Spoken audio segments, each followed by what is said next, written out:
Gary is with us in Seattle. Hi, Gary. How are you? Hey, Dave. I'm doing well. Good. What's up? So I own a dewatering company, which is a specialty contracting business, and have about 12 employees, and I'm the 49% owner, and my father owns 51%. Okay. Okay.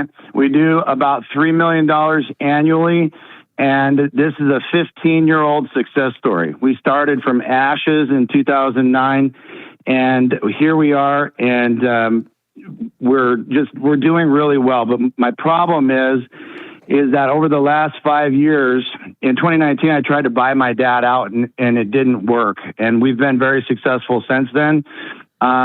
However, my dad doesn't participate in the business. He just rakes in all the money. So he takes about $20,000 a month, and so do I. And then we split it at the end of the year if we have any profits. The problem is I've come to the end of my rope on allowing him to continue to take when I feel like I can't grow my business because all of my profits, or a lot of them, are going to my father, who doesn't participate. Okay. There's two or three elements to this process. The first thing is we need to break apart the idea of ownership and working at the company. You can be an owner of a company and not work there. Okay. That's perfectly fine. There's nothing wrong with that. You can be a member of the family and not work there and not be an owner. So in family business, the famous family business guy that wrote probably some of the books the longest ago is a guy named John Ward out of, I believe it's Minnesota, if I remember. Anyway, John put together the Venn diagram that a lot of people use, and it's got 3 circles. One circle is family, one is owner, and one is team member or employee, okay?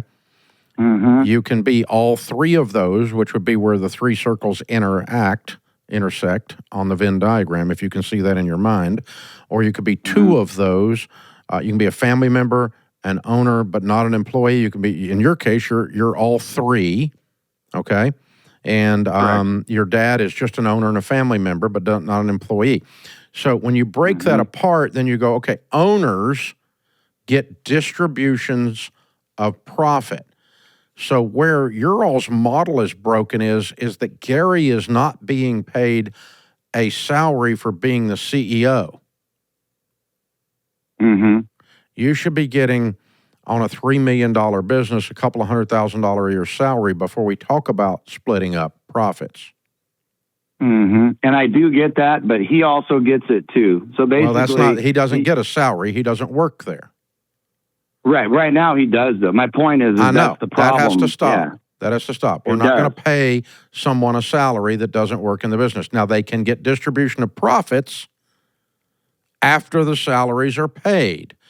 So he should get, so let's say, what is you have a salary plus the $20,000 a month?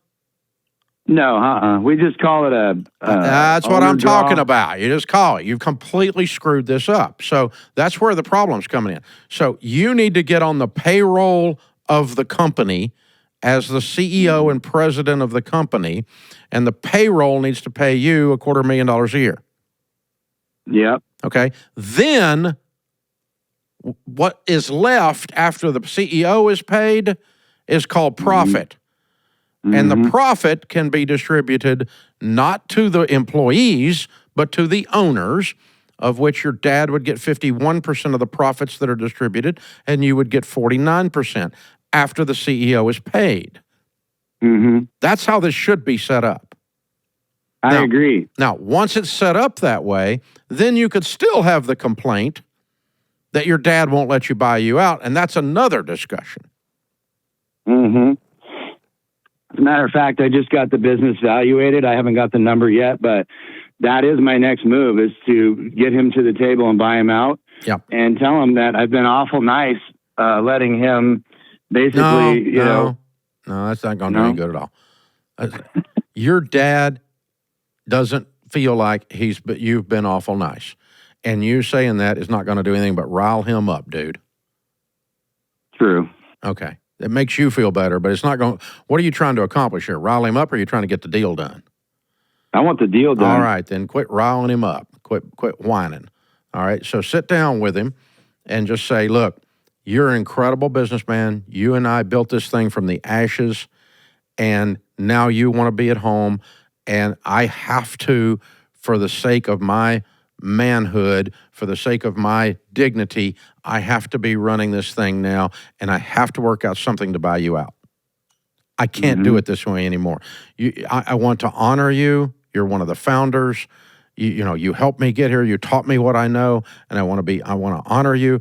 But I can't go forward with this anymore, Dad. So help me figure out a way that I can buy you out in a way that makes you smile, and that does not violate me in the process. And let's sit down and talk about that, and not go, I've been doing you a big favor and it's over. That doesn't work, man. Understood. Now, I have it wouldn't hired work an with M&A you if I attorney. did it to you. Right. I agree. Now, I went and hired an M&A attorney, but this time, compared to last time 5 years ago, this time we hired them together. See, and I think that's the key to me buying them out, is there is no Gary's attorney or David's attorney. It's our attorney, and he's got our best interest to get across the line. We need a cup of coffee. We don't need an attorney. You can have an attorney teach you how to put it together, but if you got to have an attorney do the negotiation, you're already screwed. Yeah. So the two of you ought to be able to sit down, father and son, man to man, and say, this is how this is going to happen, and then you call the attorney and tell him what to do. Yeah. Attorneys are employees. They don't drive the bus. Y'all got to drive the bus on this. Now, the good news is you don't have two different attorneys, to your point, talking at each other, trying to represent you two, who should have sat down over a cup of coffee and battled this out. Dad, look, here's the thing. We got to look at this. Now, how you want to work this through? We got to work this through, and then we're going to tell this attorney how to put it together. All right? And if he can advise you on some possible structures, well, that's okay. I don't mind that. But this attorney's not in charge. You and your dad are.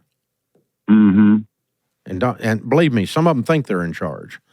So we got to get rid of that problem too. But yeah, I think it's a good sign. I agree with you that you both agreed on someone to look at a merger or an acquisition. But it's a $3 million company. We don't need to spend a ton of money on attorney fees to transfer this thing.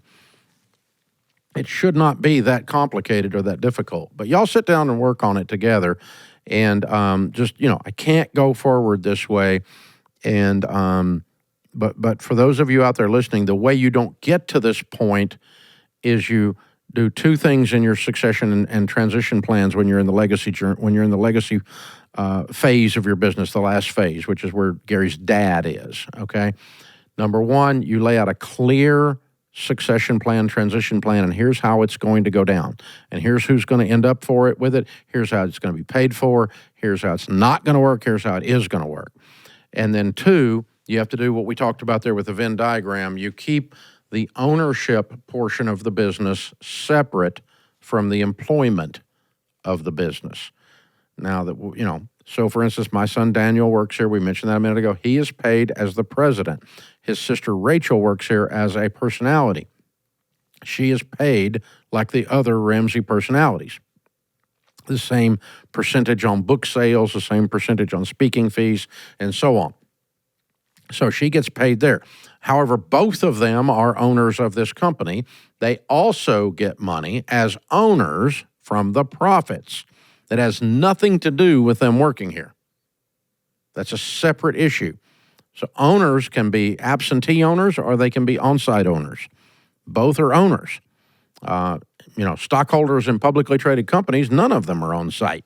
You own a share of Home Depot, you don't work for Home Depot, but you're going to be distributed some of the profits in the form of dividends, assuming Home Depot did a dividend distribution. But anyway, that's how that works. So that's what Gary is running into. So you start with that, and you start with a succession plan, a transition plan, and then you don't get all the way up to, I've had it, I'm sick of this guy milking the business, and this guy is my dad, and you keep from getting there by laying this out in a much smoother, gentler grade on the transition. And that's how we do that stuff.